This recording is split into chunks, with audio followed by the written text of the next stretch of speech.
ಕೆಂಪು ಕಲ್ಲುಗಳನ್ನು ಅಕ್ರಮವಾಗಿ ಸಾಗಿಸುತ್ತಿದ್ದ ಚಾಲಕನೊಬ್ಬನನ್ನ ಕುಂದಾಪುರ ಪೊಲೀಸರು ಬಂಧಿಸಿದ್ದಾರೆ. ಆತನಿಂದ 19,000 ರೂಪಾಯಿ ಮೌಲ್ಯದ 450 ಕೆಂಪು ಕಲ್ಲು ಮತ್ತು ಟಿಪ್ಪರ್ ವಶಪಡಿಸಿಕೊಂಡಿದ್ದಾರೆ.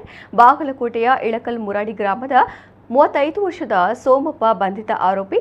ಕುಂದಾಪುರ ಪೊಲೀಸ್ ನಿರೀಕ್ಷಕ ನಂಜಾ ನಾಯ್ಕ್ ಎನ್ ಕುಂದಾಪುರ ತಾಲೂಕು ಗೋಪಾಡಿ ಗ್ರಾಮದ ಶಾಂತಿನಗರ ಜಂಕ್ಷನ್ ಚೆಕ್ ಪೋಸ್ಟ್ನಲ್ಲಿ ವಾಹನ ತಪಾಸಣೆ ಮಾಡ್ತಾ ಇದ್ದಾಗ ಒಕ್ವಾಡಿ ಕಡೆಯಿಂದ ಬಂದ ಟಿಪ್ಪರ್ ಅನ್ನು ನಿಲ್ಲಿಸಿ ಪರಿಶೀಲಿಸಿದಾಗ ಅದರಲ್ಲಿ ಕೆಂಪು ಕಲ್ಲು ಇರುವುದು ಕಂಡುಬಂದಿತು. ಟಿಪ್ಪರ್ ವಾಹನದ ಚಾಲಕ ಸೋಮಪ್ಪನನ್ನ ವಶಕ್ಕೆ ಪಡೆದು ವಿಚಾರಿಸಿದಾಗ ಬಜ್ಪೆ ಸಮೀಪದ ಸುಂಕಲಪದವು ದಿವೇಶ್ ಎಂಬುವರ ಜಾಗದಲ್ಲಿರುವ ಕಲ್ಲು ಕೋರೆಯಿಂದ 450 ಕೆಂಪು ಕಲ್ಲುಗಳನ್ನು ತುಂಬಿಸಿಕೊಂಡು ಬಂದಿರುವುದಾಗಿ ತಿಳಿಸಿದ್ದಾನೆ.